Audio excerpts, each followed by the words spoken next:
Ever wonder what might lie out there deep in space? Do you want to believe we're not alone, that somewhere in the universe, intelligent life may actually exist? Our next guest says there is life out there. It does exist. Dr. Charles Hall says he spent 2 years working with extraterrestrial beings during his time with the American military.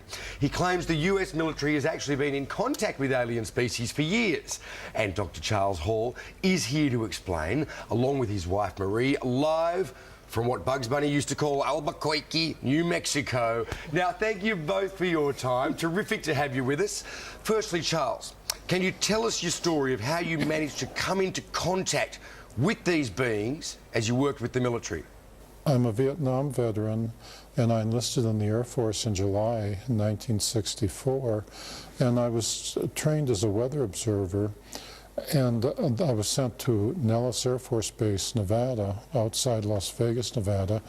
And for 2.5 years, I was sent up to the gunnery ranges up at Indian Springs, and I was given a clearance to allow me to go anywhere in Dreamland, as long as I was alone. I discovered that up there at the north end of Indian Springs Valley, which you can see on the map, in the state of Nevada here in America, that there was a base which the U.S. Air Force maintained for a group of extraterrestrials who were tall and white. And I, as the duty weather observer, was allowed to go up there, or they were allowed to come down to where I was. And the interaction took place over more than 2 years. Wow. During those 2 years, I also came across, I also interacted to a lesser extent with the Roswell Greys, and I've also personally talked with the extraterrestrials that I call the Norwegians with 24 teeth, who come here from a very nearby star, perhaps Bernard star. And my experiences, my presentations, my books are unique because I'm the only person that I know of that was allowed to interact with the extraterrestrials, the tall whites, for more than 2 years. So 3 different species of aliens you're talking about there, Charles. Yeah, can you describe what they look like, that is what they correct. were like? Well, I'll start with the tall whites. They're thinner than we are, and they're very frail.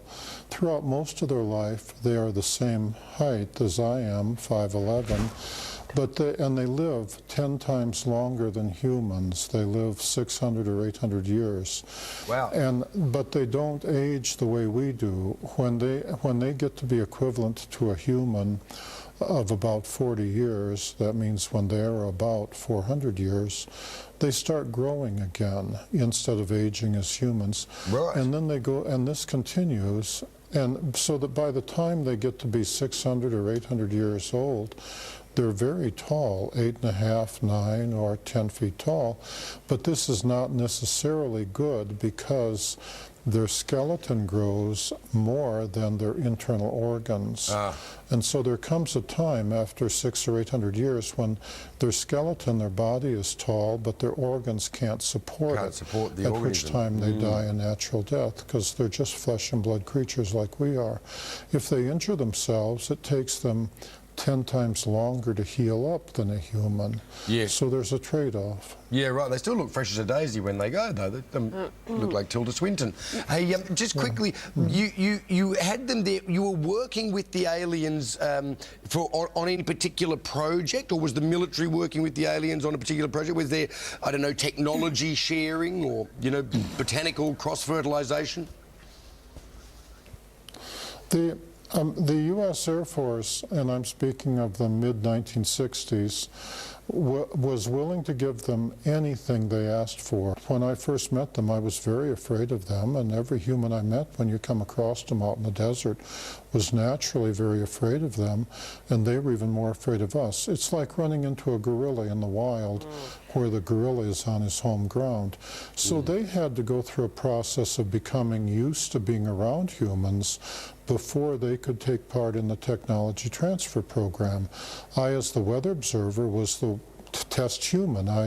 As an enlisted man, I was expendable, you know. I Sure. was the one they send out there and Always say, the weather guy. practice talking to Exactly. Charlie. And Marie, let's bring you in. You've never seen these things for yourself. Are you a believer? Because probably a lot of people watching this morning are going to think, I don't believe him. It's ridiculous. How could it be possible?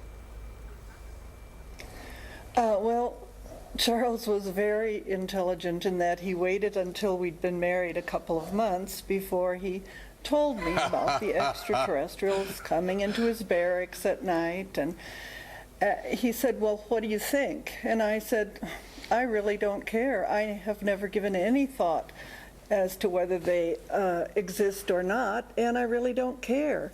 I've known Charles. We've been married over 43 years. He may be a character, but I am his character reference, and I totally believe that this is real. Furthermore, we have had confirmations from people all over the world. We have never had any serious tire kickers, you know, people who say, well... Well, certainly there seems to be a lot of people, around the world who would support your view on this, who seem to have had their own experiences, but probably not quite as intimately as you. Now, unfortunately, we are going to have to leave it there, Charles and Marie, because we're about to lose our satellite, but you're coming to Australia next week to give a series of talks, and we can't wait to see you and all the details of your tour.